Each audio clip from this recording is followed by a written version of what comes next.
नमस्कार, अस्मिता के एक और नए अंक में मैं समीना आप सबका स्वागत करती हूँ। माँ कहलाने का सुख शब्दों में बयान कर पाना नामुमकिन है। अगर मानसिकता की बात करें तो एक औरत अपने आप को संपूर्ण तभी मानती है जब वो माँ बनती है। सूनी गोद की कसक वही औरत समझ सकती है जो इस स्थिति से गुजर रही होती है या गुजर चुकी है। आज की मसरूफ जिंदगी और तेजी से बढ़ते कंपटीशन ने जन्म दिया है बेपनाह तनाव को, और इसने जन्म दिया है पहले सेटल होने और फिर कहीं जाकर माता पिता बनने पर। लेकिन देश में फर्टिलिटी तकनीक में बुनियादी तरक्की के चलते बेशुमार दंपतियों के लिए आस की किरण टिमटिमाई है और आईवीएफ तकनीक में से अनगिनत लोग फायदा उठा रहे हैं। अस्मिता के आज के अंक में हम बात करेंगे टेस्ट ट्यूब बेबी पर। हमारे साथ जुड़े हैं doctor Anoop Gupta. Doctor Anoop Gupta IVF specialist हैं और दिल्ली में आपका और बल्कि हिंदुस्तान में आपका काफी नाम है। स्वागत करते हैं अनूप जी अस्मिता कार्यक्रम में। अलका गुप्ता हमारे साथ जुड़ी हैं, आप एम्ब्रियोलॉजिस्ट हैं और काफी बड़ा काम है आपका, आगे हम अपने कार्यक्रम में जानेंगे। स्वागत करते हैं अलका जी आपका अस्मिता कार्यक्रम में। हमारे साथ ऑडियंस में भी बहुत सारे अहम सवाल हैं, मैं आप सबका भी बहुत बहुत स्वागत करती हूँ। अनूप जी, पहला टेस्ट ट्यूब बेबी रहा दिल्ली का आपका, कितना चैलेंजिंग काम है ये जब हम टेस्ट ट्यूब बेबी की बात करते हैं, और खर्च कितना आता है? देखिए, आज के टाइम पे साइंस ने इतना तरक्की किया है कि इसको हम आज रूटीन प्रोसीजर मानते हैं। जो भी पेशेंट हमारे क्लिनिक की सीढ़ी चढ़ रहा है उसका आईवीएफ करते हैं हम लोग। और फर्स्ट मीटिंग में, क्योंकि पेशेंट नॉर्मली हम 10 में गायनेकोलॉजिस्ट होते हैं, पेशेंट हर जगह ट्राई कर चुका होता है, हर तरह का उसका टेस्ट हो चुका होता है जब वो हमारे पास आता है, तो हमें ये डिसाइड करना होता है कि इस पेशेंट को कैसे प्रेगनेंसी आ सकती है, क्या इसका कारण है जो इसको प्रेगनेंसी नहीं आ रही, और क्या इसके चांसेस हैं इस पर्टिकुलर मेथड से इसको प्रेगनेंसी आने के।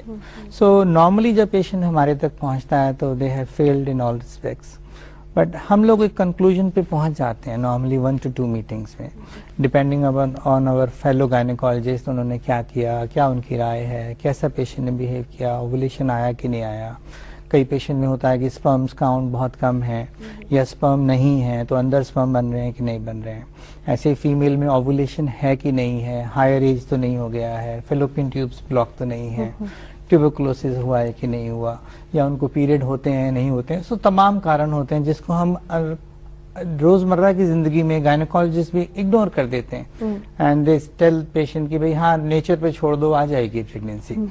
तो हमारे को एक कॉन्क्रीट सोल्यूशन पेशेंट को गाइड करना होता है, और नॉर्मली आज आईवीएफ इस मुकाम पे पहुंच चुका है कि हम पेशेंट को ऑलमोस्ट लाइक 90% तक बता सकते हैं कि इस पेशेंट को क्या चांसेस हैं प्रेगनेंसी आने के आईवीएफ फर्स्ट साइकिल में, पहले ही दौर में। हाँ, पहले ही उसको हम देखकर आज उसको गाइड कर सकते हैं कि आपको आईवीएफ करना चाहिए या आपको आईवीएफ नहीं करना चाहिए, और अगर नहीं करना चाहिए तो आपको क्या करना चाहिए। बहुत अच्छी बात। अलका जी हमारे साथ, काफी अहम काम होता है आपका जो अमूमन लोग नहीं जानते हैं। पहले तो अपने काम के बारे में लोगों को बताइए, साथ ही कितने दौर होते हैं और आपका काम कितना चुनौतीपूर्ण होता है?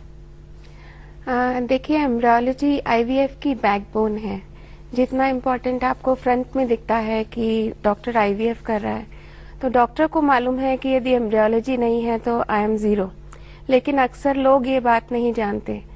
आपके पास पेशेंट आया, उसने लाखों रुपए खर्च किए, इंजेक्शंस ये सब, बट अल्टीमेटली जब अंडे निकाल के एम्ब्रियोलॉजिस्ट को दे दिए जाते हैं तो उसी के लिए ये बहुत चुनौती वाला काम है कि उसके बहुत ही अच्छे एम्ब्रियोज बना के वापस डॉक्टर को दे, ताकि उससे एक अच्छा बच्चा बन सके, पेशेंट को प्रेगनेंसी आ सके और अल्टीमेटली उसका ड्रीम फुलफिल हो सके। तो हम लोगों के लिए एज ए एम्ब्रियोलॉजिस्ट बहुत ही चैलेंजिंग काम हो जाता है, क्योंकि हर तरह के पेशेंट्स आते हैं, हर तरह के कॉम्प्लिकेटेड केसेस आते हैं। किसी में एक भी अंडा नहीं रहता है या एक ही रहता है, किसी में 10, 20, 40 अंडे तक रहते हैं। तो उन सब अंडों में से एक बेस्ट एम्ब्रियो बनाना और उसको उसके अल्टीमेट मुकाम तक पहुंचाना। वक्त कितना? वक्त देखिए 2 दिन से 5 दिन तक हम उसको लैब में तैयार करते हैं। ये भी पेशेंट टू पेशेंट वेरी करता है, लेकिन मिनिमम 2 दिन के लिए तो रखना ही होता है और मैक्सिमम 5 दिन के लिए। तो ये हर पेशेंट टू पेशेंट वेरी करता है, लेकिन हमारी भरसक कोशिश रहती है कि हम अच्छे से अच्छा एम्ब्रियो बना के और उसको पेशेंट में वापस रखें ताकि उसके प्रेगनेंसी के चांसेस बहुत अच्छे हो जाए। वैवाहिक जीवन में प्रवेश करने के बाद स्त्री मां बनकर पूर्णता का एहसास पाना चाहती है। मां बनना उसके लिए मात्र एक जिम्मेदारी ही नहीं, बल्कि उन खूबसूरत लम्हों में कुदरत की अनोखी रचना को साकार करने की प्रक्रिया से परिचित होना भी है। लेकिन कुछ इस सुख से वंचित रह जाते हैं। लेकिन आईवीएफ तकनीक ने ऐसे बहुत से लोगों की जिंदगी में खुशियों के फूल खिला दिए हैं जो कहीं न कहीं हिम्मत हार बैठे थे। वो किसी ने क्या खूब कहा है कि आगोश तमन्ना में इंतजार का फूल आया, बाग़े ममता में बनकर माँ का प्यार मुस्कुराया। सुनी थी एक डाली, मालिक ने ये भी सजा दी, माँ का आंचल खुशियों से जगमगाया।